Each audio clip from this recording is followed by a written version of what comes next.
Voici la carte militaire du 12 mai 2025 et on va commencer par les frappes générales. Et la première, c'est sur Salansk pour la deuxième fois par un drone. Alors pourquoi Salansk, hein? La première fois que Salansk a été touché, c'était pour que les Ukrainiens puissent détruire une usine de fabrication de fibres optiques pour drones militaires russes. La première fois, ça a lamentablement échoué puisque l'ULM, pourtant chargé de beaucoup d'explosifs, n'avait pas explosé, donc il s'était craché contre le mur. Par contre, cela avait fait un petit incendie qui a été vite réglé et 24 heures à 48 heures plus tard, l'usine de Saransk avait redémarré. Là, il y a eu une deuxième attaque de drone. Par contre, là, je ne sais pas trop quel drone a frappé cette usine. Et par contre, là, des dégâts vraiment mineurs. Donc, l'usine de Saransk, d'après ce que j'ai compris au niveau du gouverneur de la région, là, ne s'est même pas arrêté de fabriquer. Donc, apparemment, ça a été une petite explosion. Mais attention, ça reste à confirmer. Parce que ça, je l'ai eu d'un blogueur russe. Mais bon, je ne connaissais pas ce blogueur russe, donc information à prendre avec des pincettes. Ce serait à confirmer si vraiment les dégâts sont réellement si mineurs que cela. Dans la mer Noire, il y a eu un drone naval ukrainien profondément modifié, et on peut même dire que les Ukrainiens ont innové ici. Et ce drone naval ukrainien a réussi sa mission avec succès puisqu'il a réussi à abattre un Sukhoi 30. Donc vraiment une destruction avérée. Par contre, les deux pilotes du Sukhoi 30 ont pu être sauvés.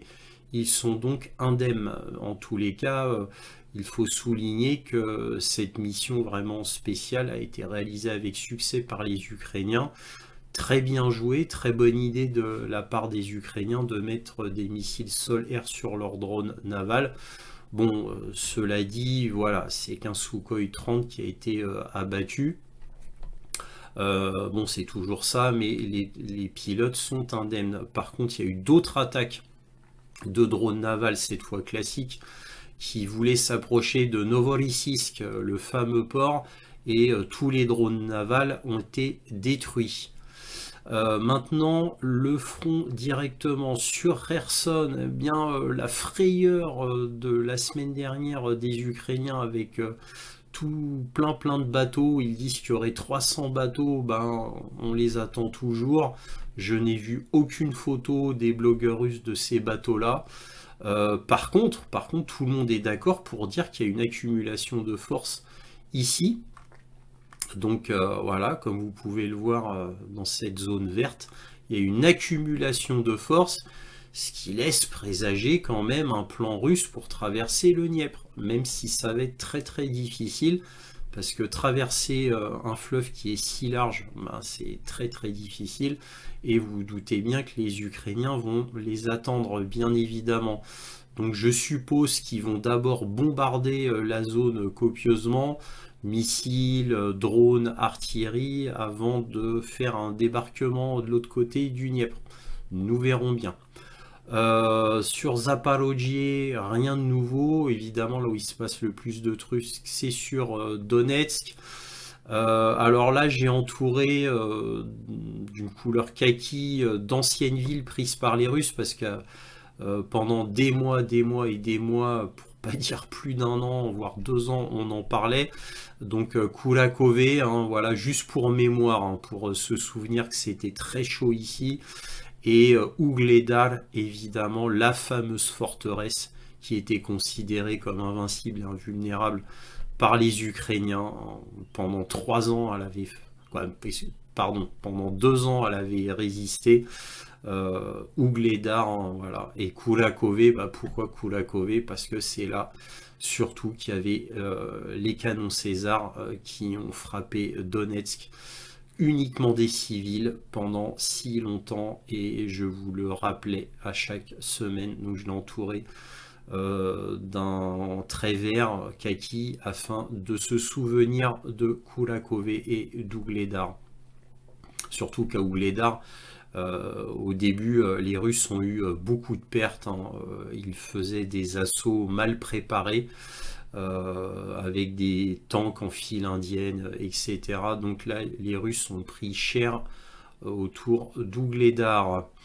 Là, les Russes ont fait une avancée, comme on peut le voir sur Kotia Rivka, ici, donc une avancée relativement importante, puisqu'après tout, ils ont pris quand même cette ville.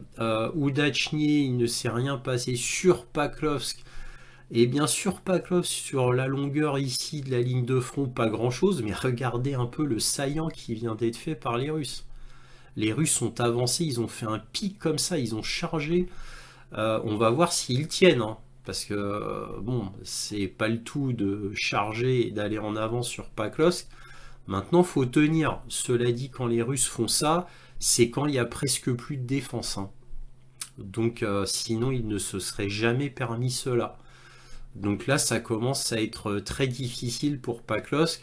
On peut comprendre que la partie sud de Paklovsk est en train de lâcher complètement. Et les Ukrainiens vont, alors là je ne fais que supposer, je n'ai pas de documents, de vidéos, de preuves ou quoi que ce soit, là c'est moi qui suppute uniquement, donc je vais supposer que c'est surtout le nord de Paklovsk qui va être très très très fortifié, étant donné que c'est l'endroit le plus important du front. Quand Paklovsk tombera, je pense que tout ça, toute la ligne de front tombera en même temps que Paklovsk. Paklovsk, c'est vraiment l'endroit le plus important, absolument capital pour le sud, tout du moins du front. Quand je dis ça va s'écrouler, je parle du sud, évidemment de la ligne de front sud, et non pas de l'entièreté de la ligne de front, bien évidemment. Donc là, grosse avancée russe. Là, une avancée aussi grande comme ça arrive pas souvent. Grosse avancée russe, petite avancée russe ici, mais grosse avancée russe là qui leur ont permis de prendre ces deux villes. Là, vous voyez les pointillés, comme je le répète à chaque fois, c'est les lignes de la semaine dernière.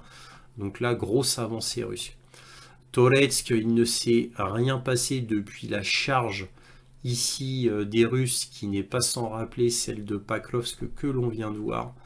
Alors là, sur Tchassivial, j'ai ajouté beaucoup de lignes bleues et des lignes bleues d'assaut ukrainienne. Pourquoi? Parce que là, l'Ukraine charge tout pour Tchassivial.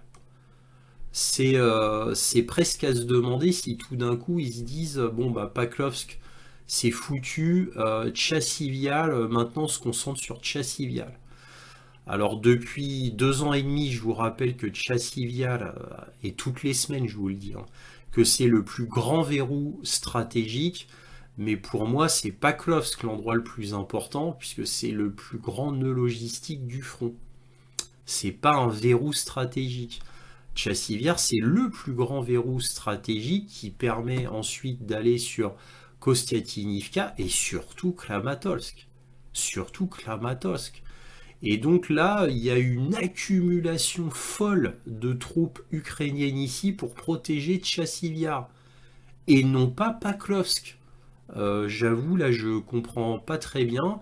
Alors, est-ce que pour tout d'un coup, Kramatorsk devient l'endroit le plus important pour les Ukrainiens? Je dis bien pour les Ukrainiens, au lieu de Paklovsk. Bon, ça m'étonnerait. Mais bon, je ne sais pas, hein, je ne suis pas dans l'état-major ukrainien. Nous verrons, mais c'est très très intéressant. Tout d'un coup, cette concentration pour sauver Tchassiviar, quoi. Évidemment, ils ne sauveront rien du tout, mais bon, cette résistance soudaine, c'est assez étonnant pour être souligné. Sur Sivelsk, il ne s'est rien passé. Sur Krasny Liman ici, il ne s'est rien passé. Les Russes consolident ici, à l'est de la rivière Oskol. Ça consolide, ça consolide. On verra, on verra. Là, il ne s'est rien passé. Il consolide toujours, mais aucune avancée notable. Sur le front Lipsy-Volchansk, il ne s'est rien passé. Par contre, là, les Ukrainiens ont tenté une petite percée ici. qui s'est fini par un massacre, hein. Ils ont envoyé des petites forces, pas beaucoup, hein. Vous voyez là, plus la flèche est petite, moins les forces sont grandes. Donc là, vous voyez, c'était une petite flèche, donc ils ont essayé de pénétrer ici, mais ça a été en vain. Là où il s'est passé des choses, évidemment, c'est sur Soumy, dans l'oblast de Soumy. Alors, bon, je vous l'ai pas dit en début de vidéo, mais le 8 mai, il y a eu 524 drones ukrainiens qui ont été arrêtés par les Russes, si l'on en croit le Kremlin. Donc ça veut dire qu'il y a peut-être eu, je ne sais pas moi, 600, 650, 700 drones d'envoyés par les Ukrainiens. Un peu partout sur le front et en Russie. Il y en a eu un peu partout en Russie, là dans les oblasts de Koursk, de Belgorod et l'oblast de Moscou aussi directement. Bon, sur Moscou, ils ont tous été arrêtés entièrement.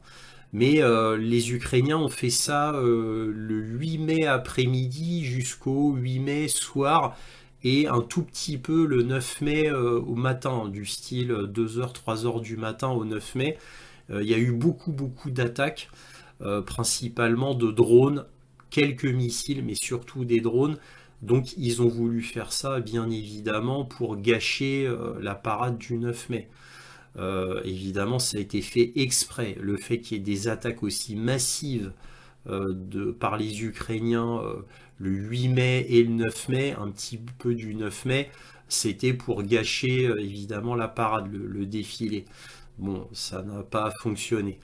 Et pareil, au 8 mai et au 9 mai, pareil, au même moment, eh bien, qu'est-ce qu'on s'aperçoit? On s'aperçoit que dans l'oblast de Soumy, eh bien, il y a eu des tentatives. Et oui, il y a eu des tentatives. Donc là, sur 3 fronts, je vous rappelle que plus la flèche est grande, plus les forces sont grandes, hein, c'est la proportion. Et les épingles, c'est la direction. Et là, la plus grande force a été dirigée sur Tetkino. Voilà, et ils se sont fait massacrer. Et j'ai vu moi des vidéos, c'est parfaitement documenté, hein, toutes ces attaques, il y a beaucoup de vidéos, donc on peut les voir. Et là, ils ont essayé sur 3 fronts, là, ils ont essayé là d'avancer, là, voilà, pour gâcher la parade qui fête la victoire contre les nazis. Et donc pourquoi ils font ces opérations de communication? Parce que évidemment militairement c'est absurde et grotesque. Bien évidemment, c'est envoyer des gens à la mort juste pour espérer que des soldats puissent prendre des selfies ici, Tekkino, ici et ici, où ils ont essayé de prendre Vézéloyer, et puis bon, ça n'a pas marché. À la frontière, ils se sont fait détruire. Ils n'ont même pas pu pénétrer dans l'oblast de Koursk lui-même. Ils n'ont même pas pu. Bon, bref, là, ils ont un peu pénétré dans l'oblast, mais ils se sont fait massacrer juste après les Dents de Dragon. Donc, ça a été une catastrophe. Évidemment, c'est des opérations où on envoie les soldats ukrainiens à la mort. Je dis bien à la mort, sans aucun espoir et sans aucun autre objectif que de prendre des selfies et pendant le 9 mai de dire regardez, on a pénétré dans l'oblast de Koursk, on a pris le village de Tetkino, regardez, on est fort, regardez, on est fort. Regardez comment on a bien gâché le 9 mai. Évidemment, ça n'aurait rien gâché du tout, bien évidemment, mais bon, voilà, c'est de la communication pure et dure, mais de la manière la plus 100% possible. C'est du plus haut grotesque, c'est une honte absolue pour Zelensky et l'état-major, donc pour Sielski. C'est une véritable honte de continuer à faire ce genre d'opération de communication qui envoie de manière tragique des soldats ukrainiens à la mort sans aucun objectif militaire à part se faire tuer. Et c'est tout. Et c'est tout. Tout ça pour que des soldats puissent prendre des selfies et pour dire on est dans tel village, on est dans telle rue, quoi. C'est la honte absolue, un scandale absolu, et l'histoire, j'espère, les jugera très sévèrement. Bref, voilà ce qu'on pouvait dire sur la carte militaire de l'Ukraine au 12 mai 2025. Si cette vidéo vous a plu, un petit pouce, un abonnement. Aussi, n'hésitez pas à partager mes vidéos afin que cette chaîne soit mieux connue. Merci à tous pour tout cela et toujours, soyez curieux.